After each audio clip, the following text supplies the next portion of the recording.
The sky to the southwest had been the color of old brass since mid-morning, and Dean Fisher noticed it before anyone else did. She was up on the low rise behind her cabin, pulling Nora along to check the picketed line, and she stopped and stood still and looked at that sky the way Court had taught her to look at anything that made her uneasy, which was to say she looked at it without blinking for a long moment, without deciding what she thought, letting the thing speak before she made up her mind about it. The wind was wrong, not strong yet, but dry, and coming from the southwest at an angle that made the broken grass stems lean northeast in a slow, steady nod. She had not smelled smoke yet. She would. She led Nora back into the sod-walled pen, latched the gate, and went inside. That was the morning of the 14th of August, 1884, and by nightfall 7 homesteads on the Kansas high plains had nothing left but scorched ground and the iron parts of their stoves. But that is getting ahead of the story by more than a year. And to understand what Dean Fisher did on that August morning, and why it worked when nothing else did, you have to go back to the spring of 1883, and to a man named Court, and to 40 acres of broke grass claimed that amounted to almost nothing at all. Court Fisher died on the 12th of April, 1883, 3 days after a fever that came on without warning and moved through him like water through sand. He was 31 years old. He had filed the 40-acre claim 2 years prior, broken about 11 of those acres into something like plantable ground, and left behind a mule, a small timber frame start that passed for a house if you did not look at it too carefully, and a worn construction notebook with a cracked leather cover that he had carried in his coat pocket for 8 years.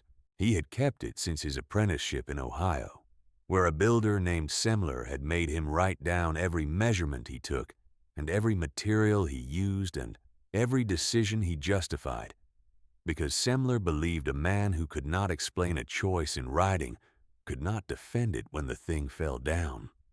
Dean had watched Court write in that notebook on nights when the lamp was low and the wind was high, and she had listened when he read passages of it aloud, not for her benefit particularly, just because he liked the sound of a decision he stood behind. She had listened the way you listen to something you do not yet know you will need, which is to say she had listened carefully, without knowing she was doing it. There was no money. There was no family within 400 miles who would take her in. There were the 40 acres, the mule, the start of a timber frame, and the notebook. She sat with the notebook on the evening of the day they buried Court, with Nora's nose pushing under the door in the way she had, and she read it from the first page to the last. She read it again the next morning. On the third day, she carried it out to the rise behind the cabin and sat with it in the April sun and understood, slowly, that she was going to build. Court had written about sod construction in 4 separate sections of the notebook because Semler had studied it and because Court himself had helped raise a sod barn in the river bottom country of eastern Kansas the year before he came west. Semler's rule was this: the windward walls go 2 feet thick, cut from deep-rooted sod, stacked grass down with each course, offset from the last, the way you lay brick so no joint runs straight through. The roof line runs low and the overhang runs wide to shed rain away from the base. You dig down 18 inches before you lay the first course, so the cabin sits in the earth rather than on it, and the earth holds the coal out in summer and the warmth in during winter. You clear a ring of bare ground around the structure, at least 30 feet out on the windward sides, and you keep that ring clear of anything that burns. Semler had built in fire country, and he knew what he was building against. Dean found the passage about the firebreak on her second reading of the notebook. Court had written a note in the margin in his small, even hand: 30 feet minimum, 50 better. Keep it bare. Keep it plowed. She folded the corner of the page, The community around her claim, such as it was, had settled on timber framing.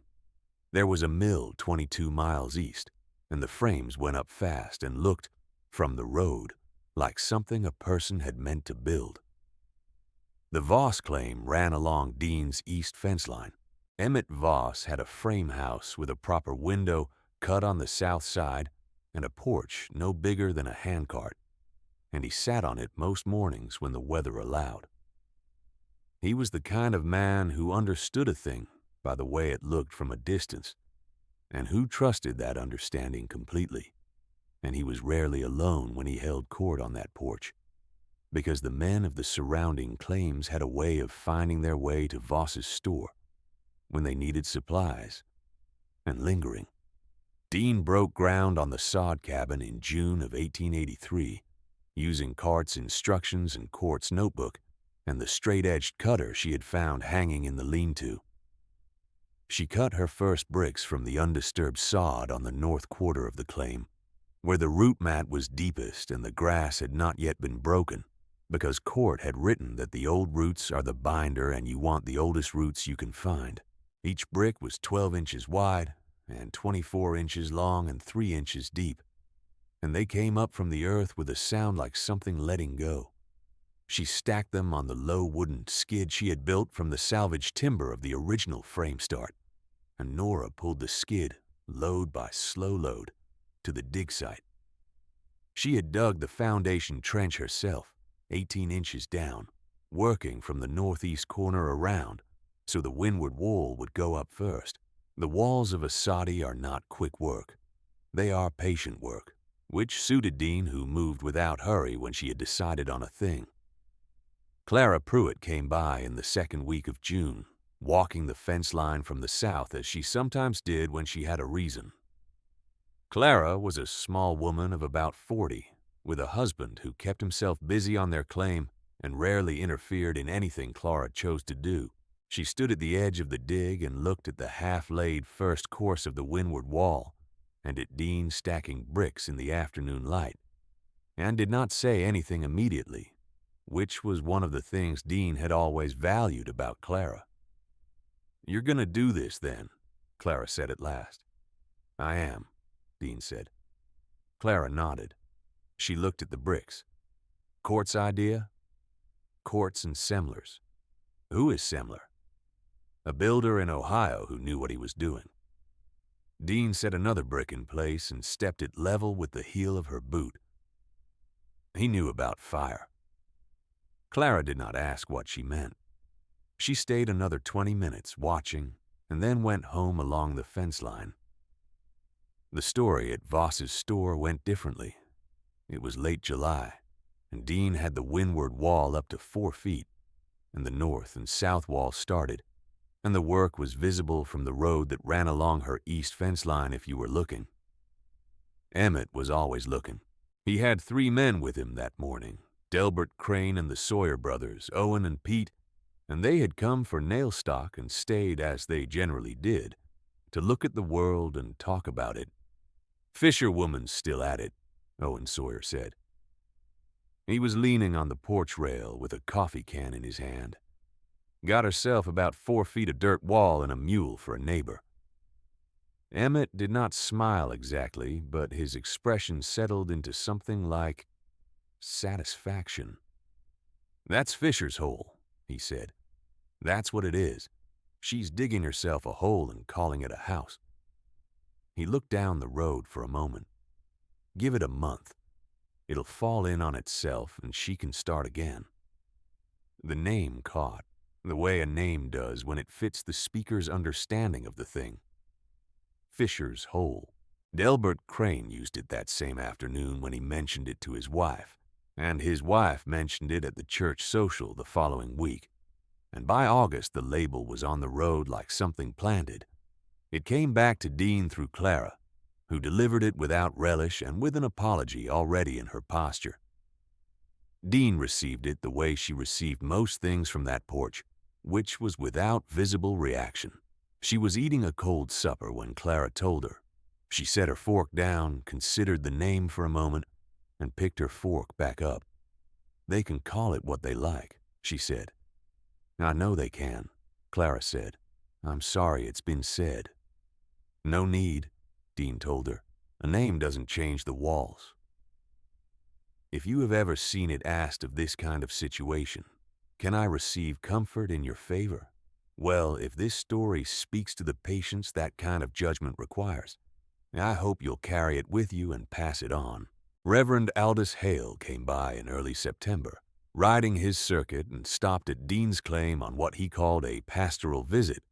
He was a tall man with a long, attentive face, and he spoke in measured sentences that were generally kind and frequently wrong. He stood near the south wall of the rising sod cabin and turned his hat in his hands and said that it was clear she was working hard and that the congregation admired endurance and that he hoped she had people she could turn to in times of uncertain judgment. Dean had been mixing the tamping clay for the floor. She looked up from the bucket. My judgment is certain, Reverend, she said. He turned his hat another half turn. It is a great deal of labor for one woman alone, he said. It is, she agreed. I expect to be done before the first frost. He left on that note, and she went back to the floor. He had come meaning kindness as Dean understood it, but his version of kindness had a shape to it, and the shape was this. A woman working in earth, alone, 18 months after her husband's apprenticeship in Ohio, was a woman whose grief had moved her past the edge of good sense, and what she needed was to be brought back toward the center by a gentle hand. He saw grief where there was knowledge. He saw disorder where there was method. He had never read Semler's notes on firebreak geometry or the load-bearing properties of deep-root sod, and there was no reason in the world he should have, except that Dean had not yet had the chance to show anyone what she was building and why it was going to stand. She was done before the first frost, not just done, but finished to a standard Court would have recognized, which was the only standard that mattered to her. The walls on the windward side ran exactly 2 feet thick, measured at the base and measured again at the top of the fourth course, because Court had written that a wall that tapers loses its advantage, and you want the full depth everywhere the wind pushes. The roof was a low pitch with a wide overhang, set on salvaged timber she had traded 2 weeks of Nora's pulling labor to obtain from the Pruitt claim. The floor was tamped clay, hard as old bread, sealed with a mix of ash and water she had found in a margin note in the notebook.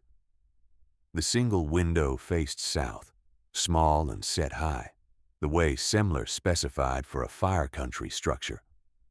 The fire break was the last thing she did. She plowed 35 feet out on the southwest and west and northwest faces, turned the sod under, raked it bare, and then walked the ring 3 times to check for anything she had missed.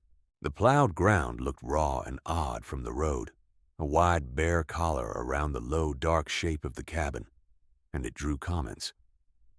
Fisher's Hole has a moat now, Pete Sawyer observed from the road on a morning in late October when the air was already carrying cold. Dean, who was tamping the outer edge of the break with the flat of a board, heard this. She did not look up. By November, the structure was buttoned up, and Nora was in her sod-walled pen with a winter's worth of cut grass feed, and Dean was inside with the lamp and the notebook and the particular quiet of a Kansas Plains winter, which is so complete that you can hear the cold working in the ground. She read the notebook through again that winter, not from need but from something like gratitude.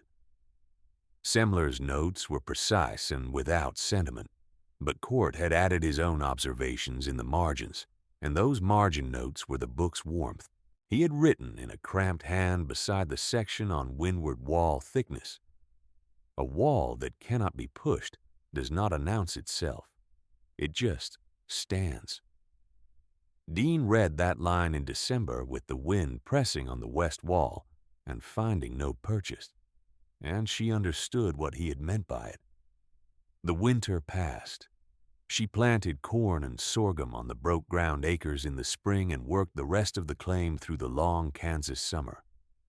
And if the men at Voss's store still called her structure Fisher's Hole, it came to her less often now because by the summer of 1884, there were newer things to talk about, and Dean had stopped being a novelty. She was simply a woman on a 40-acre claim with an unusual house and a mule and her own way of doing things, and the Plains had enough of those that she did not occupy the porch's attention every week.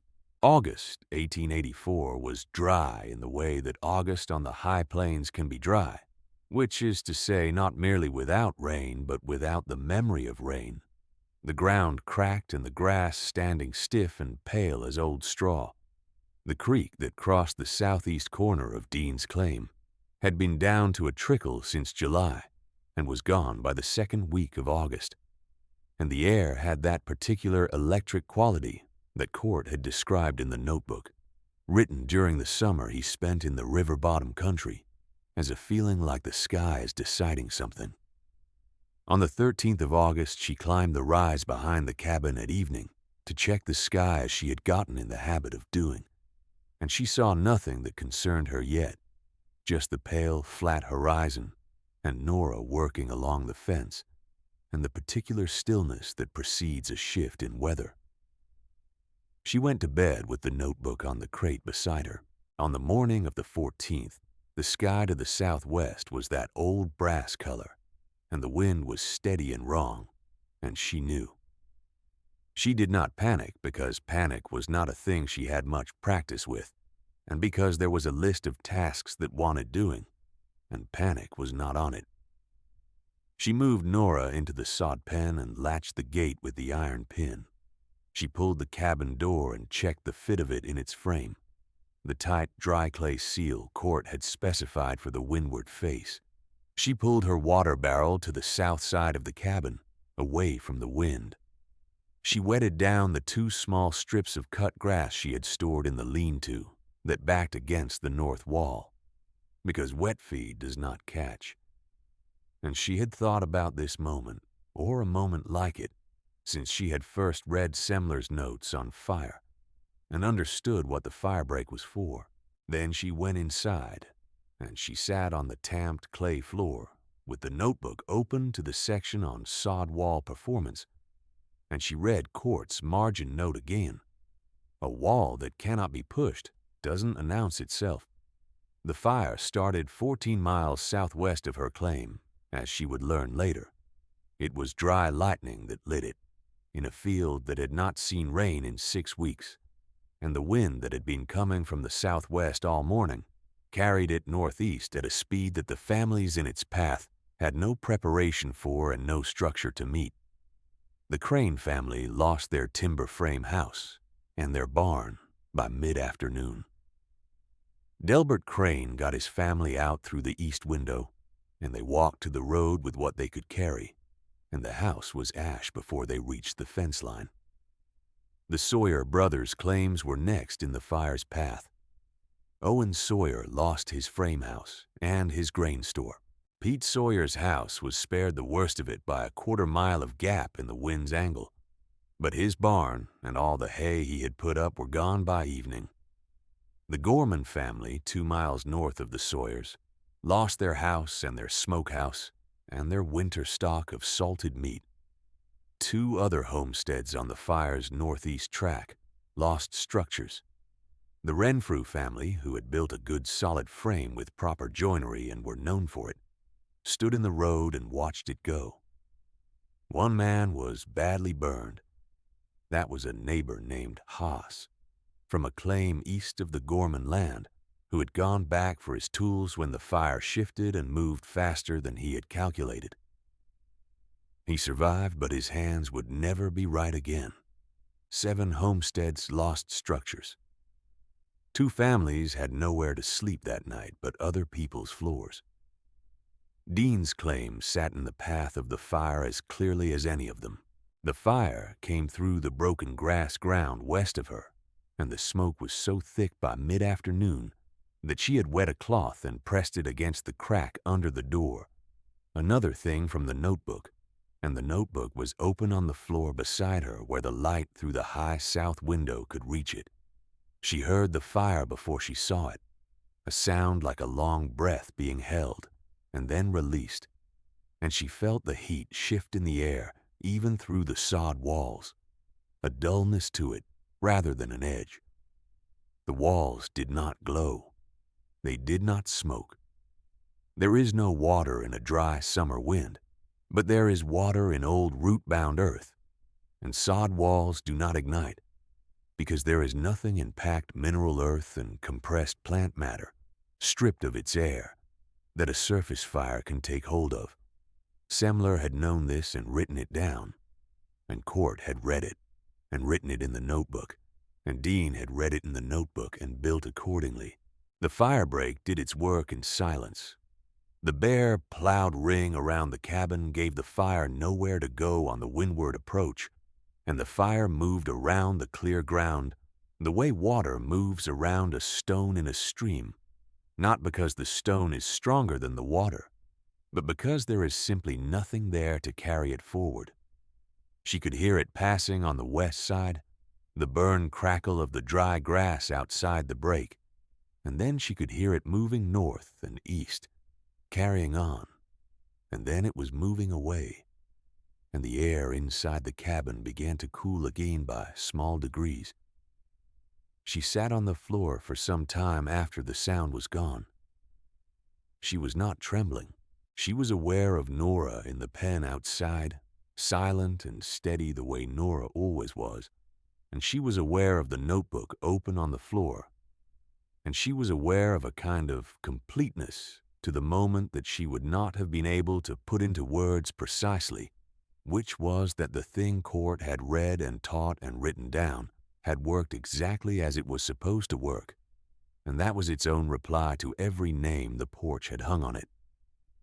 She opened the door when the smoke had thinned enough to breathe easily, and stepped outside into the low angle of the late afternoon sun and looked at what remained. The firebreak was scorched at its outer edge. The grass inside the cleared ring was untouched. The sod walls of the cabin were dark with smoke residue on the windward face, but otherwise unchanged, the surface barely warm to the touch when she pressed her palm against it. Nora was standing at the gate of the sod pen, turning her long head toward Dean with the expression of patient disregard that she customarily wore, and she was unharmed. Dean went to her and put a hand on her neck and stood for a while looking at the scorched western horizon. Emmett Voss came to her door the following morning. She heard him before she saw him, the sound of a horse on the road that ran along her east fence, moving at a walking pace, and then the sound of it turning in at the gate. She was outside already, checking the outer face of the west wall in the morning light, running her hand along the brick courses to feel for any damage the heat had worked into the outer inch of clay. There was some surface crumbling in one section of the fourth course, where the windward exposure was greatest, and she was making note of where it would want pointing before winter. She did not stop when she heard him. She kept her hand on the wall. Emmett pulled his horse up at the edge of the cleared ring and sat for a moment, looking at the cabin and at the clean, bare firebreak, and at the scorched outer edge of it. He was a big man, and he looked smaller than usual, not because he was diminished in any visible way, but because the proportions of the morning had changed overnight, and he had not yet recalibrated to them. He got down from the horse and stood at the edge of the plowed ground. He held his hat. "Fisher's Hole," he said, and there was a beat of silence before he added, quieter, "I mean to say the cabin." It held. Dean turned from the wall. She looked at him across the cleared ring. His voice had been level, without bluster, which was how she knew he meant it. "The walls held," she said. "The break did its job." He looked at the ground between them for a moment. Then he looked up. "I said some things," he said. He did not specify what things. He did not need to. "You did," she said. She did not make him smaller for it. She had already understood, in the time she'd spent sitting on the floor with the notebook the afternoon before, that the porch had not been cruel so much as it had been comfortable. and comfortable is a kind of blindness, and you cannot hold blindness against a man the way you'd hold a deliberate wrong. What you could do was show him clearly when the time came, and the time had come. I'd like to know how it was done, Emmett said. The walls, the break, the whole of it. Come by on Thursday, Dean said. Bring the Sawyer boys if they're willing. I'll show you the notebook. Clara came that afternoon and stood at the edge of the firebreak and said nothing for a while, which was again the right thing to say. I thought about you the whole time, Clara said at last. When the smoke came up, I thought about you in there. I was reading, Dean said. Court's notebook. Clara looked at the walls. She had been to the Crane place that morning and had seen what a timber frame house became in a fire of that speed and heat, which was a rectangle of ash with iron corners, and the image was still with her. She put her hand on the sod wall the way Dean had done, and kept it there. You should write this down, Clara said. It's already written, Dean told her. Court wrote it down in Ohio in 1875. I mean for the people here, for the families who lost their houses. They'll need to build again, and they should know there's another way to build. Dean considered this. Then come on Thursday as well, she said. I'll need someone who writes a better hand than mine. Emmett came on Thursday. The Sawyer brothers came, both of them walking from the north along the fence line with their hats in their hands, which Dean noted without comment. She showed them the notebook at the table in the cabin, reading the relevant sections aloud and turning the pages so they could see Semler's diagrams and Court's margin notes. And she showed them the walls from the inside, where the 2-foot depth was visible as a fact rather than a claim. And she showed them the firebreak and explained the geometry of it, and why 30 feet was the minimum and 50 was better. Owen Sawyer ran his hand along the interior face of the windward wall and said it felt like a bank vault, and Dean said it was warmer in winter than any timber frame she had sheltered in, and Owen said he would have laughed at that a week ago. And Dean said she knew that, and they left it there. Clara sat at the corner of the table with a good clean sheet of paper and a serviceable ink pen, and wrote down what Dean read and what Dean demonstrated, in a clear, practiced hand that was, as she had promised, better than Dean's. By the end of the afternoon, she had 3 pages of notes covering wall thickness, brick dimensions, root mat selection, roof pitch, floor composition, and firebreak specifications, with references to Semler's original measurements cross-checked against Dean's own as-built dimensions. 3 neighboring families began sod construction in the autumn of 1884. Not all of them were the ones who had lost structures in the fire. Some were families who had simply watched the fire move through the community and found themselves looking at their timber frames with new attention. Dean walked each side at least once in the laying of the first walls, checking the brick courses and the offset pattern and the foundation depth. And each time she brought the notebook and read from it directly, rather than from memory, because the notebook was more reliable than memory, and also because she wanted them to understand that the knowledge had a source, and the source had earned it. Clara sent her first letter east in November of 1884, addressed to an agricultural correspondent at a periodical in Lawrence that had, in previous years, printed practical homestead advice. She described the fire and the loss and Dean's surviving structure in plain factual terms, and she included the 3 pages of specifications she had written at the cabin table, and she asked whether the correspondent had come across similar construction methods documented elsewhere on the plains. He had. He wrote back in January of 1885, and the reply was lengthy and referenced 3 prior accounts of fire-resistant sod construction in Nebraska and the Kansas River bottoms, one of which mentioned a builder named Semler in connection with a sod barn raised in the late 1870s. Clara read the letter to Dean on a cold afternoon in the sod cabin, sitting at the same table where the notebook lay, and Dean listened to Semler's name coming back to her from a letter out of Lawrence after traveling east in Clara's handwriting, and she sat with that for a moment. "He would have been pleased," Dean said. "Court?" "Semler," she said. "Court, too. Both of them."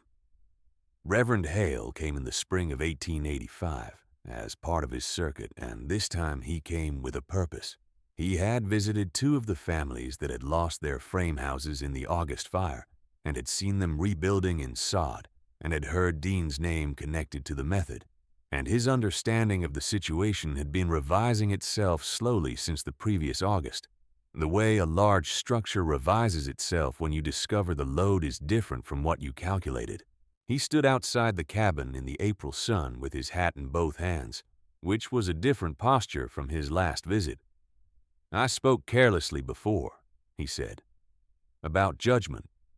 "You spoke kindly," Dean said. "You were working from what you could see." "I should have looked more carefully," he said. He turned his hat once. "I ride a circuit of 22 families. There are 6 of them that lost structures last summer, or know someone who did, and they will all build again. I would carry your method to them, if you would allow me." Dean went inside and came out with the notebook. She held it out to him. He looked at it. "I cannot take this," he said. "Copy out the relevant sections," she told him. "Clara's hand is better than either of ours. Come back on Saturday and she'll be here. Between the two of you, it won't take long." He came back on Saturday, and Clara copied 6 pages in a clear, steady hand. Semler's specifications and Dean's adjustments, and the firebreak geometry in full. And Aldous Hale rode his circuit with those pages in his coat pocket for the next 6 years. By 1887, there were 11 sod structures on the high plains within a day's ride of Dean's claim, built to the specifications in the notebook, or near enough to them that the important elements were intact. The 2-foot windward walls, the deep-root bricks, the low roof pitch, the tamped clay floor, the cleared firebreak ring.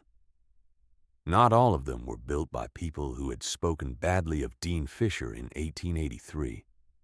Some were built by people who had simply heard, through the circuit or through Clara's ongoing correspondence, that there was a way to build that did not burn, and who had no stake in the prior argument and no need to be converted from anything, only to be shown. By 1891, the method had a name in the county that was not Fisher's Hole. It was the Semler style, generally, or sometimes the Kansas sod construction, and Dean's name was attached to it in the county memory as the woman who had demonstrated it, which was accurate, though she had not invented it and had never claimed to. She had received it from Court, who had received it from Semler, and she had built it and stood in it during an August fire and walked out afterward and shown it to the people who wanted to know. That is what she had done, nothing more, and nothing less. Court's notebook did not survive Dean by many years, which was not unusual for a well-used paper document on the plains, where dry air and hard use work on things together. What survived was Clara's copied pages, which traveled east in letters and were preserved by the Lawrence correspondent, and Aldous Hale's 6 pages in his circuit records, and the 3 pages that Emmett Voss himself had copied out in his own careful block hand on the Thursday after the fire, folded into the back of his farm ledger, where his son found them after Emmett's death and had them bound into the county history that was printed in 1907. Emmett had labeled them in his block hand at the top of the first page, "Semler Method, per D. Fisher, 40-acre claim, August 1884. He had gotten the date right and the attribution right and the credit right, which was more than he had managed in the summer of 1883, and Dean, who was still alive in 1907, though she no longer worked the 40 acres herself, learned that the pages had been found and included, and she said to Clara, who was old by then but still sharp, that she supposed Emmett had understood it better than she had given him credit for. Clara said she thought Dean had given him exactly the right credit. The sod cabin on the 40-acre claim stood for a long time after Dean stopped living in it. The windward walls settled and the floor cracked in one long diagonal across the east half, and the roof timbers went soft at the north end, the way all things go soft eventually if no one is maintaining them, and the structure returned to the earth it had come from. By slow degrees, the way a thing built from the earth will do. But it stood long enough for 3 other families to see it standing and to ask what it was made of and why it had not burned. And that question traveled further than the cabin did. On the high Kansas plains in the years after 1884, if you looked out from a rise at the right angle in the right season, you could see the low, dark shapes of sod structures sitting in their cleared rings, each one a small, deliberate gap in the dry grass, each one holding its 2-foot walls against whatever the southwest wind decided to send. They did not announce themselves. They just stood. That was the thing Cord had written in the margin, and it was the truest thing in the notebook. And it had come from Semler, who had learned it from the earth, which had known it all along.